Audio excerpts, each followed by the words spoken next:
Presiden Amerika Serikat Donald Trump telah menandatangani dokumen tentang perjanjian gencatan senjata Gaza pada pertemuan puncak di Mesir bersama dengan para pemimpin negara yang menengahi negosiasi antara Israel dan Hamas. Lebih dari 20 pemimpin negara menghadiri konferensi tingkat tinggi di kota Sharm el-Sheikh, Mesir. Penandatanganan ini berlangsung bersamaan dengan pembebasan sandera Israel yang ditawan Hamas. Trump menandatangani dokumen bersama dengan Presiden Mesir Abdel Fattah el-Sisi, Emir Qatar Sheikh Tamim bin Hamad Al Thani, dan Presiden Turki Recep Tayyip Erdogan. Kesepakatan damai yang didorong Presiden Trump dan pimpinan negara lain termasuk Presiden Prabowo adalah pencapaian pertama kali dalam sejarah. Presiden Amerika Serikat Donald Trump menyatakan gencatan senjata ini bukan hanya akhir dari perang di Gaza, tetapi awal baru bagi seluruh kawasan Timur Tengah. Trump juga menyatakan pembangunan kembali Gaza akan dimulai segera. The momentous breakthrough that we're here to celebrate tonight is more than the end of the war in Gaza. It's with God's help, it'll be the new beginning for an entire beautiful Middle East. From this moment forward, we can build a region that's strong and stable and prosperous and united in rejecting the path of terror. Lantas apa indikator konkret yang bisa menunjukkan bahwa KTT ini benar-benar menghasilkan langkah perdamaian bagi Gaza agar tidak berhenti di meja konferensi saja?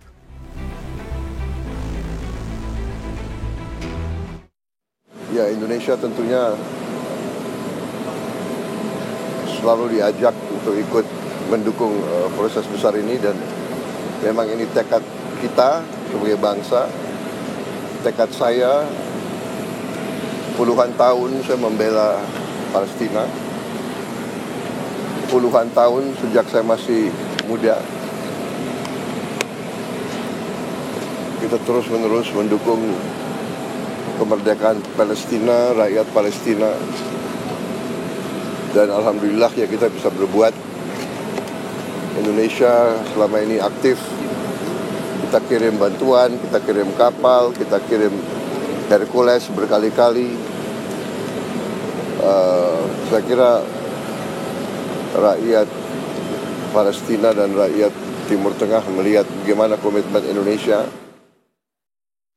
Ya, walaupun sebenarnya ada beberapa fase yang akan dilakukan, ini melihat dari 20 poin yang disampaikan oleh Donald Trump nantinya, tapi kita berharap ini akan permanen, bukan hanya gencatan senjata yang diakui sejumlah pihak, tapi benar-benar direalisasikan juga oleh pihak Zionis Israel pastinya, ya. Kita akan membahas mengenai hal ini dengan narasumber yang sudah hadir di studio. Sudah ada Bapak Teguh Reza Syah, pengamat hubungan internasional dari Universitas Padjadjaran Bandung. Selamat pagi, Assalamualaikum Bapak. Assalamualaikum, selamat pagi. Kemudian juga sudah ada Mas Anan Nurdin, pengamat Timur Tengah. Selamat pagi, Assalamualaikum Mas Anan. Selamat pagi, Assalamualaikum. Pagi, selamat. Dan juga sudah bergabung bersama kami via Zoom, sudah ada Wakil Ketua MPR RI, Bapak Hidayat Nur Wahid. Assalamualaikum, selamat pagi. Assalamualaikum, Pak Hidayat Nur Wahid.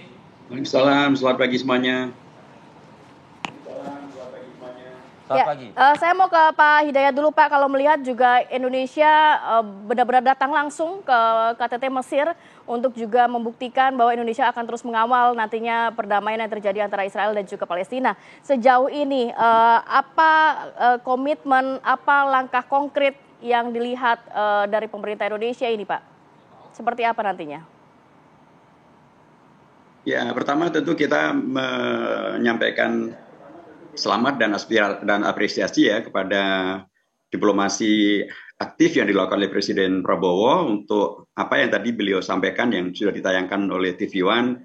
Beliau konsisten sejak muda membela dan memperjuangkan kemerdekaan Palestina, dan sekarang beliau jadi presiden, itu dimaksimalkan untuk betul-betul bisa terlaksananya kebebasan Palestina dan kemerdekaan Palestina. Dan ini adalah satu hal yang sangat-sangat dipentingkan karena selalu dinyatakan Indonesia punya utang sejarah, yaitu kemerdekaan Palestina. Apa yang dilakukan Presiden Prabowo, dan apalagi beliau langsung pulang ke Indonesia, tidak sebagaimana di framing oleh berita-berita bohong dari Israel bahwa Pak Presiden Prabowo akan berkunjung ke Israel, dan itu adalah satu framing fitnah yang alhamdulillah telah secara nyata digugurkan oleh kepulangan Presiden Prabowo ke Indonesia dan tidak ke Israel. Saya kira beliau sangat paham bahwa memang sudah sangat seharusnya apa yang kemudian dipercayakan oleh masyarakat dunia, Indonesia diundang hadir dalam KTT di Sharm Sheikh di Mesir kemarin itu adalah memang untuk menyaksikan penandatanganan apa yang disebut sebagai Trump Peace Agreement yang ditandatangani oleh 4 kepala negara, Amerika, Qatar, Turki dan Mesir. Di dalamnya agak berbeda dengan proposal yang semula ditawarkan oleh Presiden Donald Trump dengan 20 poinnya. Dalam poin-poin yang ditandatangani itu sangat nyata keinginan untuk betul-betul menghadirkan perdamaian yang permanen, yang abadi, yang kemudian bahkan mengakui Palestina dan permasalahan yang harus kemudian diselesaikan dalam artian selain daripada yang terkait dengan penghentian perang dan atau kemudian pertukaran tawanan, tapi juga untuk segera dihadirkannya bantuan kemanusiaan dan kemudian juga dihadirkannya pembangunan kembali Gaza, dan itu semuanya adalah hal-hal yang pastilah sangat positif ya sebagai langkah awal menuju kepada perdamaian yang abadi tersebut. Dan tentu saja sebagaimana dinyatakan oleh Presiden Afrika Selatan maupun juga Perdana Menteri Spanyol bahwa penghentian perang dan atau gencatan senjata ini bukan berarti menghapuskan fakta-fakta hukum yang telah diputuskan oleh ICC maupun ICJ. Sehingga dengan demikian maka semestinya dalam rangka justru menghadirkan perdamaian yang abadi dan betul-betul menghadirkan apa yang disampaikan oleh Presiden Prabowo yaitu kemerdekaan Palestina, betul-betul akan bisa terwujud dengan cara-cara yang betul-betul sesuai dengan aturan hukum internasional dan tidak malah dikubur dengan janji seolah-olah ada perdamaian, padahal ternyata ada pengabaian terhadap hukum internasional dan bahkan mungkin ada pengabaian terhadap pengakuan dari 156 negara anggota PBB untuk kemerdekaan Palestina secara sepenuhnya. Baik, Pak Hidayat Nurwahid, kita akan berlanjut ke Anda lagi, tapi saya ingin juga mendengarkan pandangan dari Pak Teguh Reza Shah selaku analis ya dari hubungan internasional. Deklarasi ini artinya kan menyampaikan semacam komitmen. Meskipun tidak ada perwakilan Israel yang membubuhkan tanda tangan di situ. Saya langsung saja mungkin poinnya begini Pak Teguh Reza Shah. Bila mana terjadi lagi tembak-menembak atau berjatuhan lagi korban atau ada penyetopan lagi bantuan yang saat ini sudah mulai dirasakan ya Mas Anan ya, bantuan sudah mulai masuk. Apa makna dari deklarasi, dari dokumen ini? Yang dikatakan barusan itu mungkin saja terjadi. Karena Trump, pada saat Trump berada di Israel, beliau mengatakan sudah damai. Tapi Israel kan belum mengatakan damai. Ya, itu dia. Belum. Netanyahu belum mengatakan di istananya atau kantor kepresidenannya, dan dia juga belum mengatakannya di Knesset, di parlemen. Dan juga dia belum berbicara dengan umum. Dan dalam klausul yang dihasilkan itu masih ada kata kunci 72 jam itu. Di 72 jam ini kan ada itemsnya, pertama deradikalisasi, kemudian teroris harus keluar, kemudian juga bantuan bisa masuk. Baru nanti di situ dikatakan setelah Israel puas dengan itu, 72 jam kemudian baru dia akan menarik pasukan. Ini kan yang masih panjang ini. Kemudian juga dalam klausul yang disampaikan di Sharm el-Sheikh itu juga tidak dikatakan Palestina yang merdeka dan bersatu. Tidak ada kata kunci itu. Jadi kita semua terjebak dengan detail, tapi lupa kerangka yang lebih besar, yakni Palestina yang merdeka, berdaulat dan Jadi bersatu. ini hanya di atas kertas saja? Saya pikir begitu. Masih panjang, tapi bagaimanapun kita harus hargai. 20-an negara sudah bekerja keras untuk mengupayakan mungkin belum perdamaian, tapi kekerasan itu hilang dulu ya. Kemudian hak-hak dasar masyarakat Palestina itu diwadahi, kemudian bantuan bisa masuk. Itu sudah merupakan pencapaian. Tapi kan kita perlu tahap-tahap kan. Sampai tahap mana Israel itu benar-benar menarik pasukannya. Sampai tahap mana nanti misalnya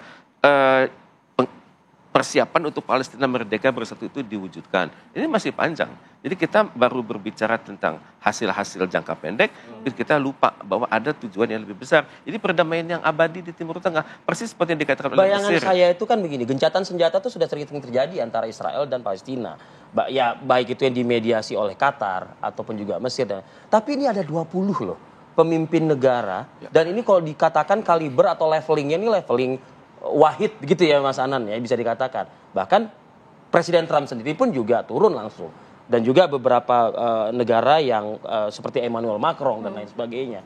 Artinya perlu kehati-hatian kedua negara ini, Israel maupun juga Palestina, terutama Israel, terutama Zionis begitu, untuk melakukan kembali hal-hal yang bisa mencederai dokumen tersebut. Dia bisa lakukan itu karena dia belum. Mengingat posisi Trump juga sudah membackup kan seharusnya. Iya, tapi kan Trump seringkali tidak bisa menekan Israel. Jadi seringkali Israel itu berbicara dengan standar ganda ya. Israel belum menanggapi loh hasil dari KTT itu pertama. Dan kita juga belum mendengarkan tekanan Trump kepada Israel bahwa Anda ada dalam tengah waktu tertentu harus benar-benar menyatakan persetujuan atas kesepakatan kami. Kedaulatan negara Palestina gitu. Itu nanti. Israel tidak akan pernah mengakui kedaulatan Palestina. Yang ada dalam bagi Israel. Meskipun parlemennya menuntut pada saat itu. Biasalah mereka berbicara double talk ya. Hari ini tempe, besok tahu dan sebagainya kan. Bagi Israel yang penting adalah terwujudnya Palestina Greater Israel ya. Israel Raya. Itu mencakup ya dia nggak pernah bilang Israel Raya itu mana, tapi kalau kita lihat pasukan Israel di badge kiri dan kanan itu IDF kelihatan kan suatu Jazirah Arab itu. Ya. Jadi barat, timur, utara, selatan Israel itu tenggara, barat laut, barat daya itu adalah wilayah Israel di masa depan. Bahkan mencapai Turki masuk, Mesir masuk, Syria masuk, Lebanon masuk, Saudi Arabia juga ya? Saudi Arabia sebagian, kemudian Iran juga sebagian. Itu sasaran akhir dia. Dan bagi Israel, selagi goals itu masih ada di tangan baju IDF ya. Kemudian juga kalau misalnya Netanyahu bicara di istananya, di belakang kan ada peta Timur Tengah. Peta Timur Tengah itu batas-batasnya nggak ada loh.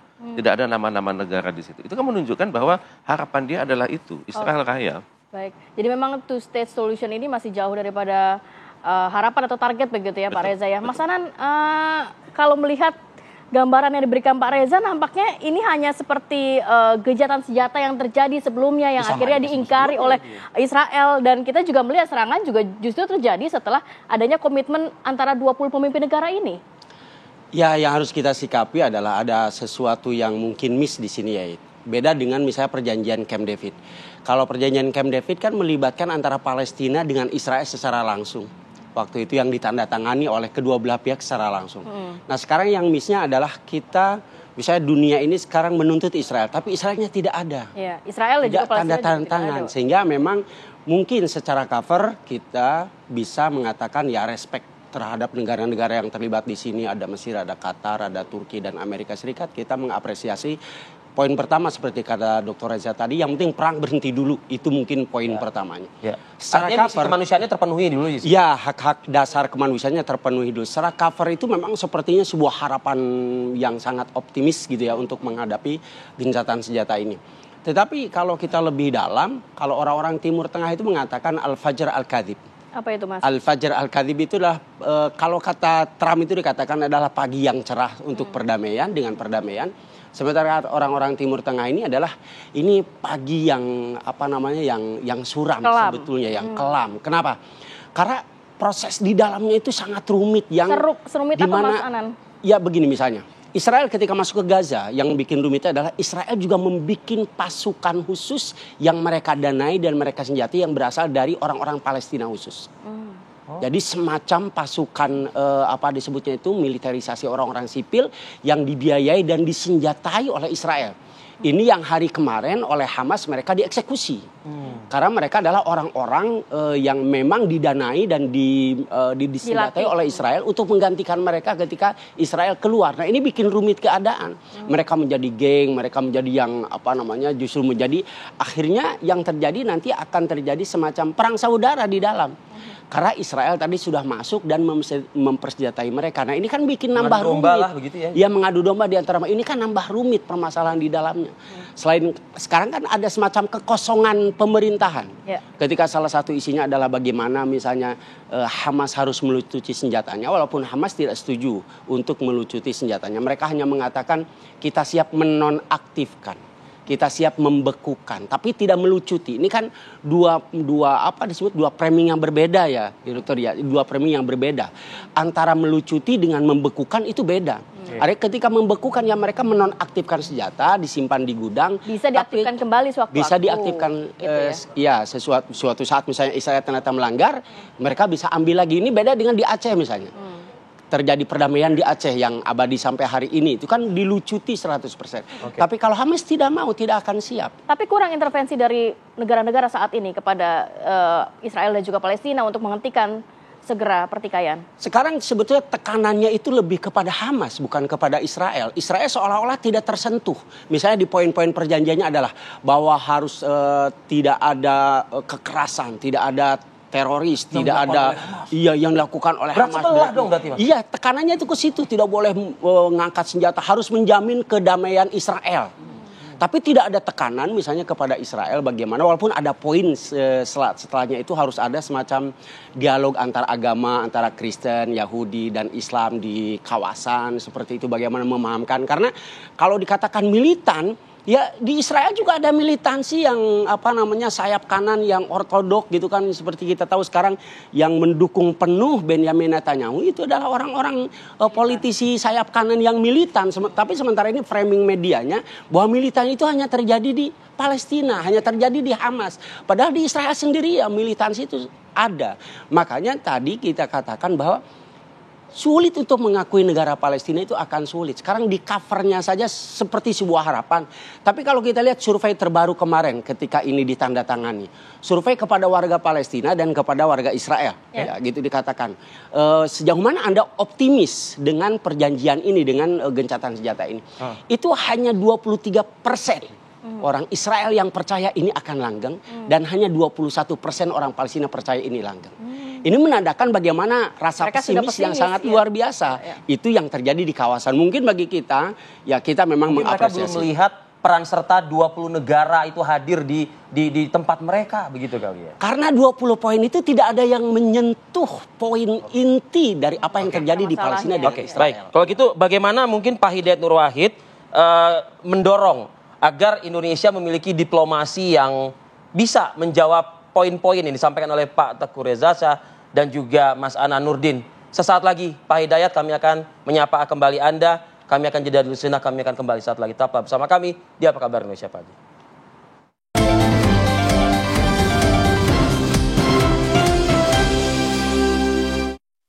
Titik yang disentuh.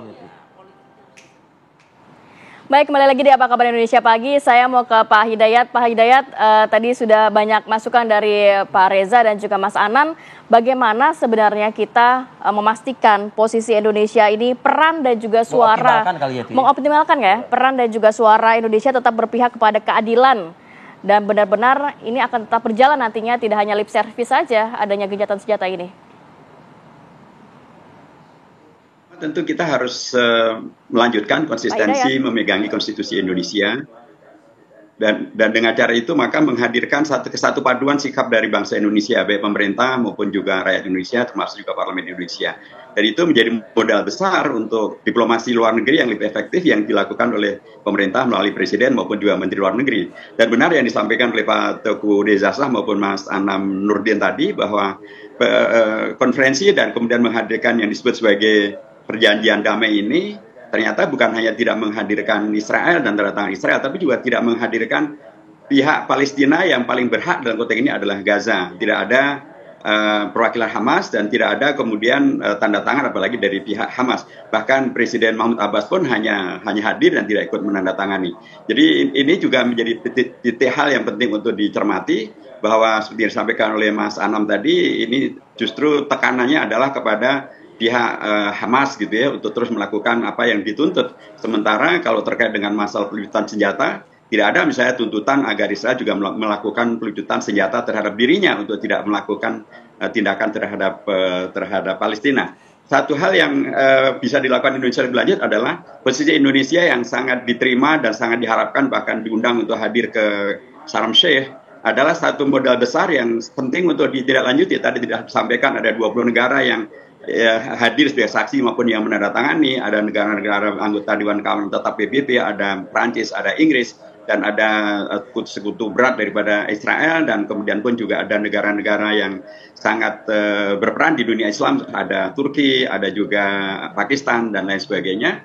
Saya kira ini adalah satu komunitas baru yang pemerintah Indonesia melalui Presiden Prabowo yang kemarin menyaksikan secara langsung penandatangan dan isi-isi daripada butir-butir yang ditandatangani, yang sekarang ini sudah terbukti dalam tanda kutip Israel tidak melaksanakan apa yang semestinya sudah dilaksanakan. Bahkan dalam 1 hari setelah ditandatanganinya perjanjian di Sharm Sheikh itu, Israel melakukan penyerangan dan 9 warga Gaza sudah tewas, ada 17 luka-luka. Bahkan Israel menegaskan menutup kembali ataupun membatasi kembali masuknya bantuan kemanusiaan ke Gaza, dan itu sudah disesalkan oleh UNRWA.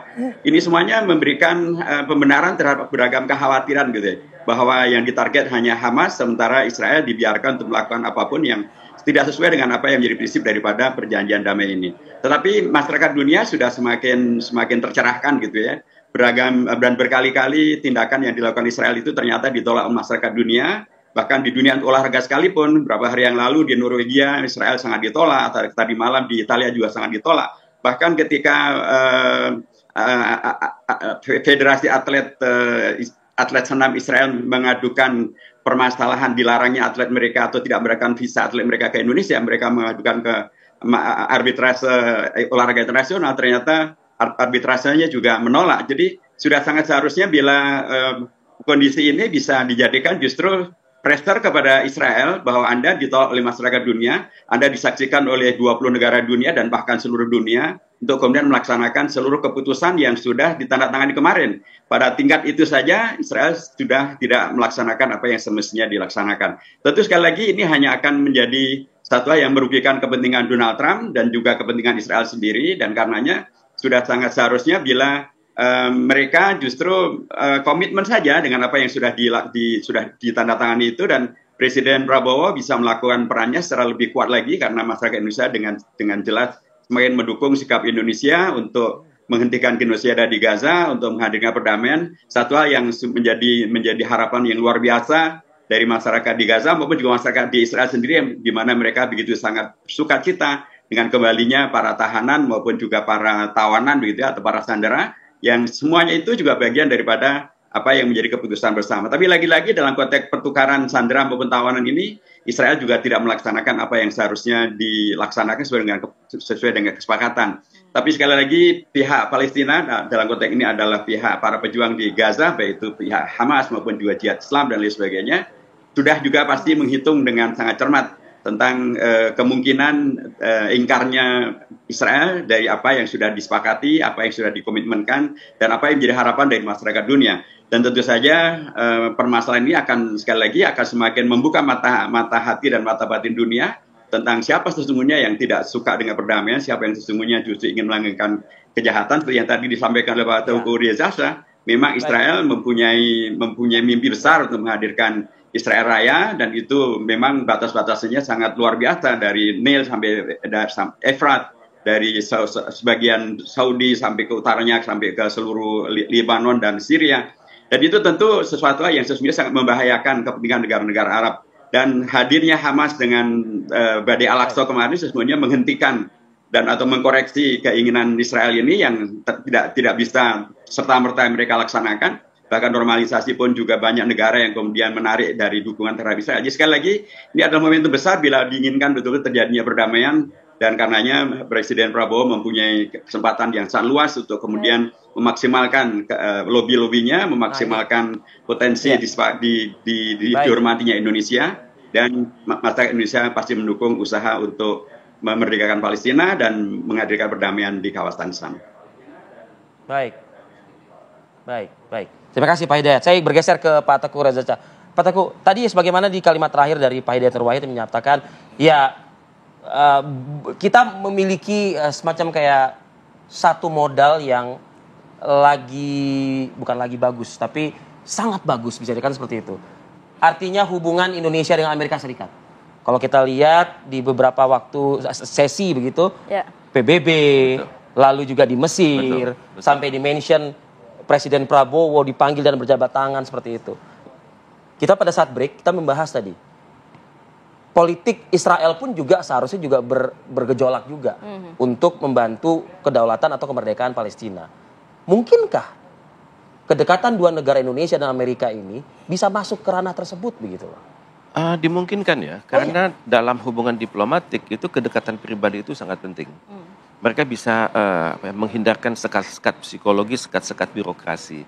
Cuman untuk itu Indonesia kan perlu pertama perlu momentum, perlu mandat ya.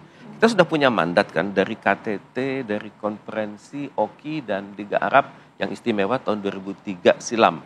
Itu pesannya pada Indonesia itu dan 7 negara lain agar benar-benar mengupayakan perdamaian. Indonesia, Mesir, kemudian Artinya Turki. sudah ada mandat tersebut. Sudah ada mandat. Jadi kita bergerak nanti dengan kepada Amerika bukan hanya dengan mengatakan kami ini kebijakan luar negeri bebas aktif, dia ada dalam konstitusi kami, tapi mandat. Tapi secara hubungan Anda melihat memang Presiden Trump sebegitu sudah intensnya dengan Presiden Prabowo melihat dari beberapa kalau saya momen. perhatikan kedekatan pribadi mereka sudah terwujudkan. Misalnya pada saat Trump terpilih kan Pak Prabowo nelpon kan kontak langsung 2 menit 50 detik kan. Bahkan Presiden Trump mengatakan kapanpun Anda siap, kami siap terima ketemu kan. Dengan sebutan my friend gitu ya. My friend. Kemudian ya, itu kan menunjukkan kedekatan pribadi kan. Tapi kan biasanya itu akan lebih kuat kalau ada kekuatan Eropa di situ. Pak Prabowo memiliki kedekatan pribadi juga dengan Presiden Macron kan. Mereka pernah bertemu dan sama-sama punya ide yang sama. Jadi kalau koalisinya nanti Indonesia di tengah, Pak Prabowo di tengah, nanti dikelilingin oleh misalnya Prancis, Amerika Serikat. Ya, OKI, kemudian Liga Arab, kemudian dan Eropa kan ya. Dan Eropa, kita bisa bicara dengan Gunung Putih dengan lebih berwibawa. Walaupun sebenarnya kita tidak ada hubungan diplomatik dengan Israel begitu ya. Ya, kalau sampai kita melakukan dialog langsung Jadi sama intervensi Israel, dari sisi itu ya Pak Reza ya. Itu baru bisa ditekan secara dunia bahwa penyebab keributan itu Anda, Israel. Bahwa Amerika Serikat sudah berupaya keras. Cuman selanjutnya, apakah Amerika Serikat akan menekan Israel juga? Kan belum tentu. Karena kalau kita perhatikan pejabat-pejabat tinggi Amerika Serikat, mereka itu kan maaf ya, dibiayai kampanyenya oleh Israel, dapat gaji khusus oleh Israel. Ini juga bahkan mengatakan ini juga menjadi salah satu panggung untuk Trump juga ya nantinya. Pak Reza, tapi perlu nggak sih kita mengambil langkah konkret seperti Pak Prabowo menyatakan sudah menyiapkan 20.000 pasukan menunggu mandat dari Dewan Keamanan PBB nih. Betul. Nanti akan segera mengirimkan 20.000 pasukan Bahkan sudah itu. perintah ke Panglima TNI juga ya. Itu kan kita sudah siap infrastrukturnya kan, itu di Sentul itu kan. Itu bukan hanya pasukan perdamaian, itu sudah bersebelahan dengan universitas pertahanan, dengan pusat bahasa, kemudian pusat-pusat perdamaian yang lain. Jadi anak-anak kita nanti akan bertugas di Gaza itu sudah siap pakai. Mereka sudah memiliki kemampuan kemiliteran, kemampuan luar kemiliteran, kemampuan psikologis, kemampuan dialog antar budaya, itu sudah punya, kemampuan komunikasi sudah pasti. Ya cuman masalahnya kita hanya baru bisa bergerak kalau ada mandat dari PBB. Ya. Oke. Nah, sejauh mana itu bisa terrealisasikan mungkin Mas Anan ya? Kalau tadi Anda kan pada saat jeda kita tadi bicara, ya harus diganggu dulu politik dalam negerinya Israel, baru kita bisa bergerak kan begitu kan? Ya memang Israel itu terlalu kuat di kawasan sehingga tidak ada yang bisa menyentuh di kawasan itu ya.